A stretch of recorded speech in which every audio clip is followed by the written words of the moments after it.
This podcast is not intended to be a substitute for professional advice, diagnosis, or treatment. It is in no way medical advice. For 24/7 free and confidential support, referral, and treatment options and guidance, please call the National Suicide and Crisis Prevention Hotline at 988. If this is an emergency and you are in an immediate danger to yourself or others, please push pause on this episode and immediately call 911. Hi, I'm Danielle Todd, and you're listening to None of Us Are Normal. Hey everyone, my name is Danielle Todd, and I wanted to chat about something today that has made my life a little bit better, I think. I've been trying to be really conscious of a few of these things that I'm going to mention, and I feel like it has just slightly changed my life and made me a little bit happier, a little bit more stress-free, if you will. And maybe if you're stuck in a rut or you're just looking at ways to kind of better yourself and better your life, maybe one of these might resonate with you. So the first thing that I want to talk about is accepting a compliment. I'm going to talk about more about compliments later, but one of the things that I find really uncomfortable sometimes is when people give you like a flat out compliment. For example, people all the time say, "You are such a beautiful singer." I mean, that's my job. That's what I do. That's my career. I sing. And just recently, I'm like, sometimes it's like, "Oh, thanks." A lot of times I've been saying, "Thanks. I've been practicing." And lots of people think that it's a joke, but it's actually true. I practice all the time. It is what I do. That is what I work at the most in my life is my voice. I learn about it all the time. I read about it. I listen to mentors. I do exercises.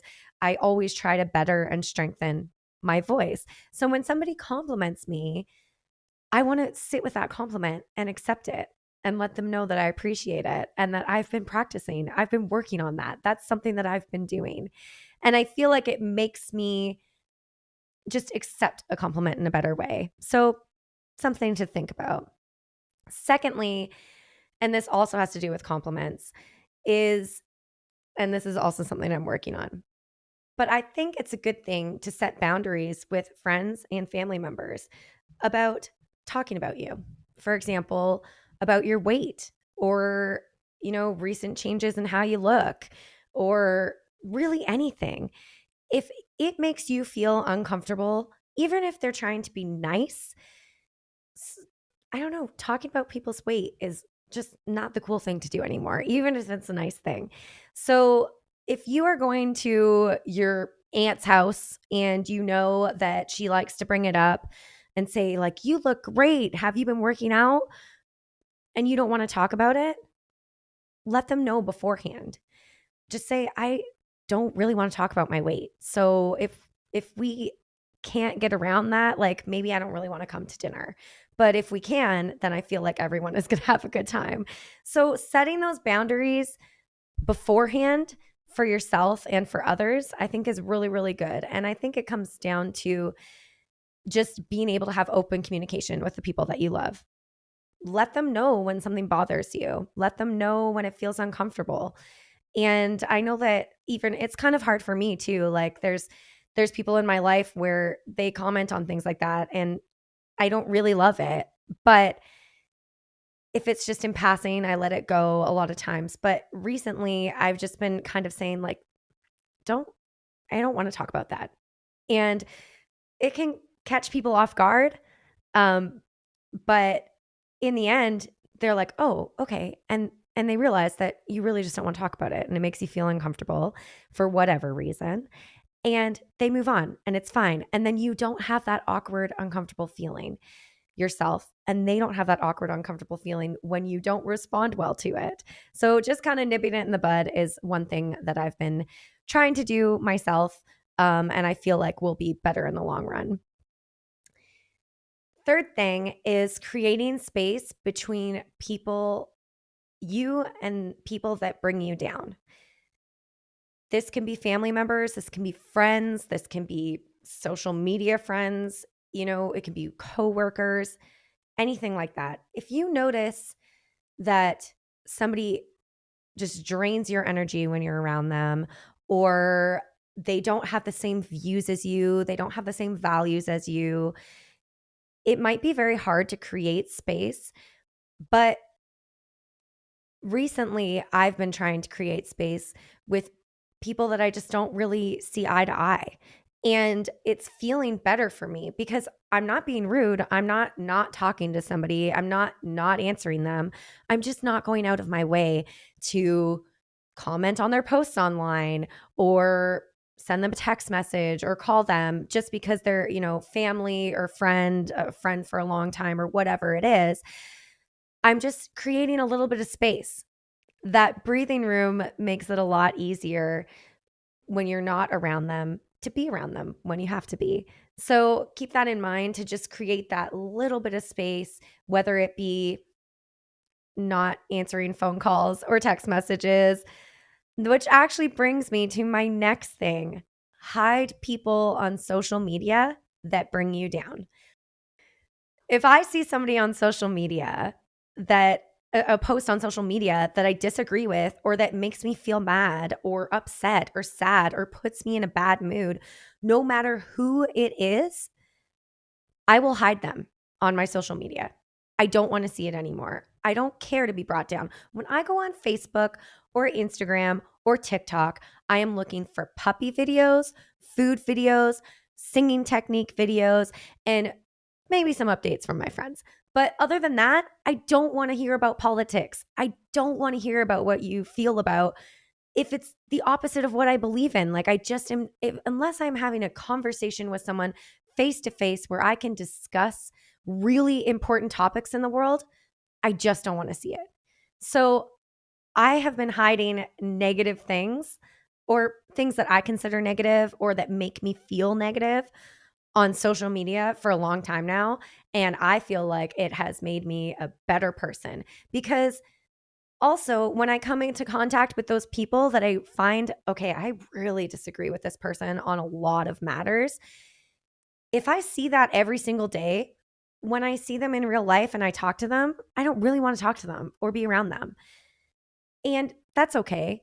But if you have to be around that person at some point, it is easier to just not know what they think about everything. Social media has become pretty hostile in a lot of ways, at least I think, and negative in a lot of ways. And so I've just hide those people. You don't have to unfriend them, you can just hide them. And that way you don't see those posts. And vice versa, if you notice somebody online, even if it's like an old friend or an acquaintance or anything like that, and you just love their posts and they're inspiring to you, then like their posts more because then those posts will come up on your feed more, right? Simple algorithm. But I find that it's really been helping me just have a better mood when I have to be online.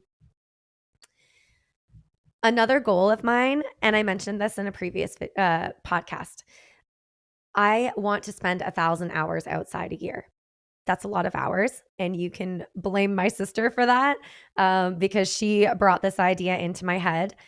But being outside, there are so many studies on how good it is for you to get outside, to be in the sun, to get fresh air, to be in nature, to be around wildlife, to be away from all the clutter and the city and the sounds. It's really, really, really, really good for you. And so I try to go outside every single day, and it's really hot in Tennessee right now. So I'm trying to find things that I can do outside, like kayaking is on the water, or going swimming, or going for a walk in the early morning or later at night. Just ways that I can be outside in the sunshine or in the fresh air if it's nighttime and be in a place where my phone is off. Nobody can contact me. I'm by myself with my own thoughts, and I get to think about the day, think about what I want to do, think about my future, and just it's very meditative. So spending that many hours outside, why not?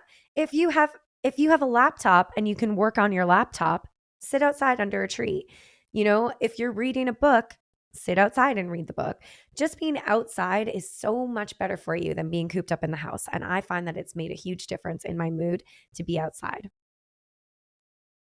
Next thing that I want to talk about is finding a mentor. And this can mean a few different things. I actually kind of mentioned it before in another one of my podcasts. Recently, I've been really interested in financial stability, my voice, becoming a mentor myself, and my diet and my physical health. These have been things that are just really in my mind right now. And so I've found mentors in all sorts of different areas, and I don't pay for all of them. For example, I follow a lot of people who work out online because I am not a huge gym person. I'm still learning. And I used to have a trainer. His name is Adam Hicks. If you guys are in the Kitchener, Waterloo, Cambridge areas, I think he's still training and he's amazing. He ended up being a really good friend of mine. And I learned a lot from him. But now that I don't have him, it's hard for me to go to the gym and know exactly what to do. So I subscribe for $5 online to an Instagram page that gives me workouts to do every single day. And I am loving it because I'm just learning from someone who has more knowledge in an area that I'm trying to be better in. And another example is I am going to a dietitian. I want to work on my diet with someone who is totally educated in this area. I love learning about food. I love healthy eating. I love vegan diet. I love Mediterranean diet. I love vegetarian. I love, all these different diets and keto and all those things. There's so much information online. It's really hard to know exactly what the best diet is for me specifically. And so I decided I want to go to a dietitian so they can help me and figure out what is the best for me, how much I should be eating every day, how much energy my body uses, all of those things. So I'm learning from a dietitian. I consider that a mentor. Another mentor that I guess I've been following is a business mentor. I'm not paying for him right now, although I have bought 3 of his books. His name is Donald Miller, and it's all about running a business. Right now, my husband and I just recently opened a studio in Nashville, Tennessee, a recording studio. And all of a sudden, we are business owners. Okay, how do we make more money? How do we make this worth it? How do we make our time more valuable to us and not give it away so much to other people? So I wanted to find a mentor. And so I listened to podcasts. I listened to the Donald Miller Business Made Simple podcast, and I love him. I think he's really great. So that is a mentor that I don't work with one on one, but I still consider it a mentor, basically. So either it could be a stylist, it could be a financial advisor, whatever it is, just invest in yourself and learn how to make yourself better. If there's an area in your life that you think can be stronger and you really want it to be stronger, find somebody who knows what they're talking about. Because if you find an expert in an area that you want to be an expert in, all they want to do is talk about that because that's what they're good at. So find that person that you resonate with and get somebody to mentor you. This next one is an interesting one. I feel like I did learn this a little while ago. It is something that my Aunt Mary Ellen taught me. And she said, listen to your gut, not your heart. That is a very tough one for me. I have always followed my heart, and it's not always led me in the right direction because I have faith in other people and I have faith in the situation. And sometimes I just think like it'll work out if I want it to work out. But my stomach, my gut is saying like, girl, you know better. And you can always feel it in your gut. I can always feel it in my stomach. When you think of anxiety, just close your eyes for a second and think, where do I feel this? Do I feel it in my chest? Do I feel it in my gut? Do I feel it in my head? Wherever that place is for you that you feel it, listen to that spot. Because when you're in the wrong relationship, when you're in the wrong career path or on the wrong career path, you have that feeling. Just ask yourself, and you already know the answer. You know the answer, even if it's hard. Do not listen to your heart. Your heart freaking lies. Your heart wants what's best for your heart. Your gut, your instincts, your anxiety, those things want what's best for you as a whole. So listen to that feeling. Another thing that I love that I've just recently started doing is delights. Other people call them glimmers. But I've been doing this for a few months now.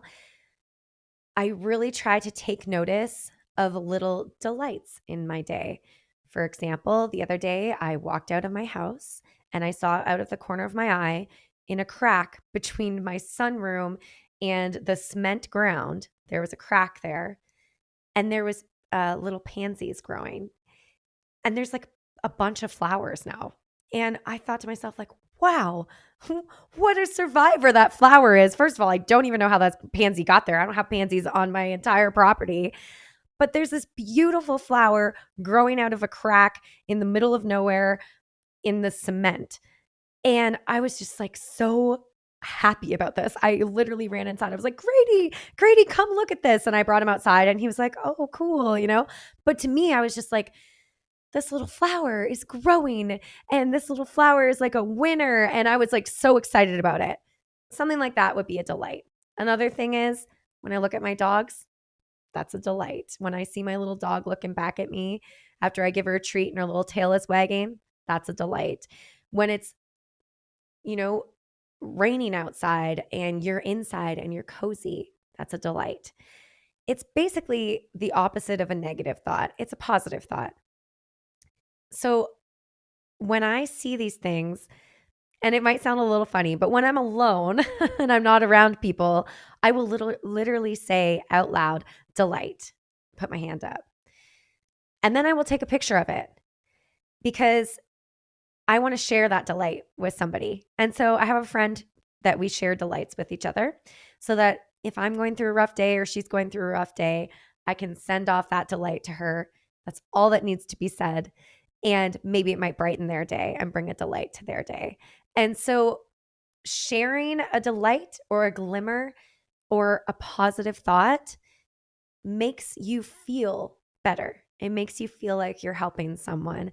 And I've really enjoyed this little tidbit of information, or if you will. I've just really enjoyed it because it's really shifted my thought process into paying attention to all of the good things in life. And there are a lot of good things. Until you start to notice them, until you start to call them out, sometimes you don't realize that they're there. So once you start to put a title on them, then you realize how many things around you are delightful. And I love that. The next thing that I wanted to talk about is the recording in your head. If it needs to be changed, freaking change it. If you're thinking, oh, I can't do that. I can't do that. I can't do that. Yes, you freaking can. If you want to do it, you can do it. You have to find a way. You have to make it work. If you are wanting to make $1 million, like just say, I'm just throwing that out there. I don't know what your goals are, but say your goal is, I want to make $1 million and you're working at, I don't know, Uber. Maybe you need to get a second job. Maybe you need to quit that job and get a better job. Maybe you need a new skill. Maybe you need more time on your hands. Maybe you need more self-discipline. Whatever it is, figure out what that is that you need and do it.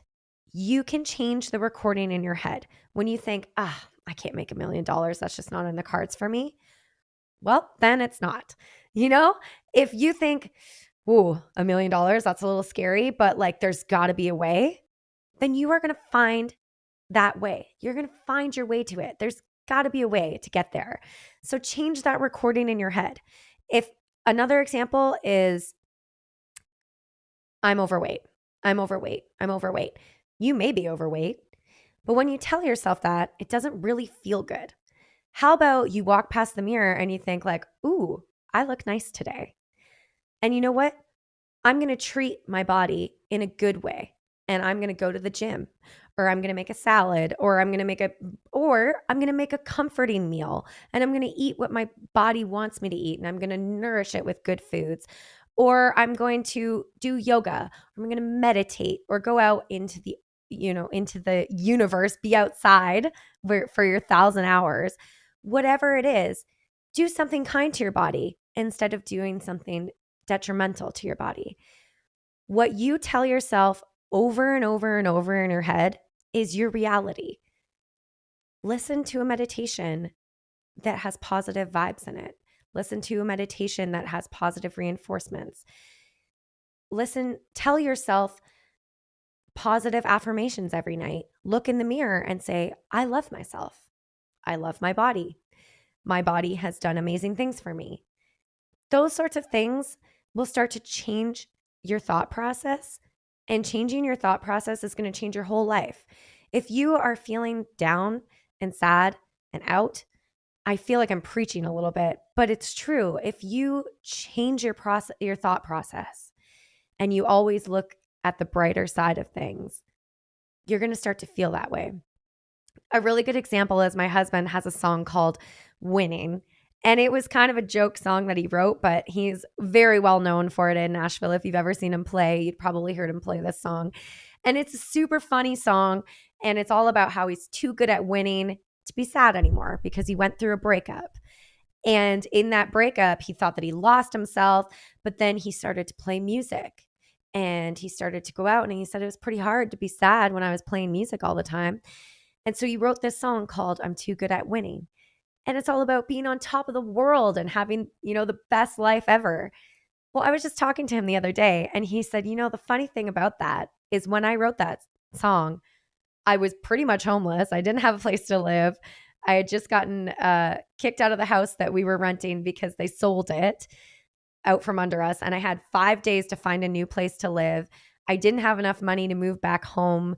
I didn't want to move back home, but I thought I was going to have to. And then I moved into an apartment with my friends, my acquaintance's dad, who I didn't know. And I was like in the lowest point of my life. He's like, but every day I was playing music. And I was like, gosh, this is the best life ever. So having that positive thought process really saved him from being in a really dark place. And I think it can save you too if you change your thought process and start to look for those little glimmers, start to do things that are kind to yourself, and start to be outside more, accept those compliments, set boundaries for yourself, create space, follow people online that you love. My Facebook and my Instagram is full of outdoor groups, hiking groups, dogs and cats, because I love animals, frogs, lots of frogs. Those are my favorite. Following things that you love, joining groups that you love makes that small time, well, maybe some people are on there for a longer time, but it makes that time that you spend online a little bit more enjoyable because it can be a really negative space there. So just remember that. Next thing, clean up your living space. I am going to be the first to say that this is hard for me. I am always on the go. I'm always on the run. And it is so much easier to just throw my clothes on the floor or throw my dishes in the sink and say, I will clean it later. Or, bring an Amazon package inside and set it down. No, just stop. I wish that I stopped earlier. I wish that I listened to my Aunt Mary Ellen when she told me all these things because she's told me these before. I try very hard every night to never go to bed without the kitchen being clean. I want all of the dishes put away. I want the countertops clean. I want the floors to be clean. I want to wake up and be able to make my breakfast and start my day without having to clean. I want to make my bed in the morning. And so I wake up and it's really the last thing I want to do, but I make the bed. It takes 30 seconds and then I accomplish something in the morning. Those things are little, but I find that when our house gets cluttered, when we're in and out, sometimes we go on tour, sometimes we're back and forth with downtown and we have meetings and all that stuff. And our house gets overwhelmingly messy sometimes at some points. And I feel like my mind gets messy. I am all over the map. And it's so much easier when things are just in order. I can find my keys. I can find the glass that I'm looking for. I can find my glasses that I use when my blue light glasses when I'm looking at the screen. Nothing's a mess. I feel like I can go to the gym because I don't have to clean the house. Whereas if my house is messy, I feel like, oh, I can't go to the gym. I got to clean the house. So having that clean living space, a clean car, a clean office, an organized living space has really, really, really helped me. I still fall off the wagon a little bit when we get really busy. And for you, I don't know where you're at in your life, but maybe that might mean hiring a cleaner. I've hired a cleaner a few times and it was like the best thing that ever happened to me. So find a way that you can organize your space and keep it organized. I found that if I have a designated spot for everything that I own, it is very easy for me to put it away. When I'm leaving one room, I always grab something that has to be moved to another room. Like for example, those Amazon packages, I'll bring it inside and, watch a TV show or whatever. And then when I leave that room, I don't leave the Amazon package sitting on the table. I put it away. Just things like that. I'm trying really hard to be better at it, and it's still a work in progress. But I am finding that it makes a massive difference to just have a safe, clean, organized place. Last thing that I want to mention is very small and very easy. I've recently been doing mainly a vegan diet, and just because of personal preference, I'm just not a huge meat fan and dairy doesn't sit well with me. So I've been doing basically a vegan diet. And one of the things that I love about it is that I'm getting so many more vegetables and so many more fruits and whole foods. There's not a lot of restaurants around here that cook vegan, so I'm doing a lot of home cooking. So I got myself a vegetable chopper and it is the freaking best thing ever. But one of the things that I've been doing is slicing up whole cucumbers and slicing up watermelon and slicing up vegetables and having snacks in the fridge that I can just grab, like meal prep basically. But one of the things that I am absolutely loving is drinking infused water. I don't know if this will make your whole life better, but I don't know. I think it makes my whole life better. I love having cucumber and fresh mint and watermelon, or fresh mint and lemon. I want to get lemon thyme, which is a herb that I found the other day that smelled amazing. So I'm going to buy that and I'm going to infuse my water. And I bought 2 big water bottles, 1 liter each. And the night before I go to bed, I fill up those water bottles, I put them in the fridge, and the next day I know that I have to drink all of that water. So I throw a little bit of whatever in it, cucumber, strawberries, whatever. I let it infuse, and that's what I drink throughout the day. And then by the end of the day, I have 2 water bottles fully drank, and that's 2 liters of water. And I know that I got my water intake for the day, but it's just a little bit easier when it looks pretty and it tastes amazing. So that is it for today. I know that was a lot of information of stuff that I do. I hope maybe you found some tidbits in there that you love. I will see you again very soon, and thank you so much for listening.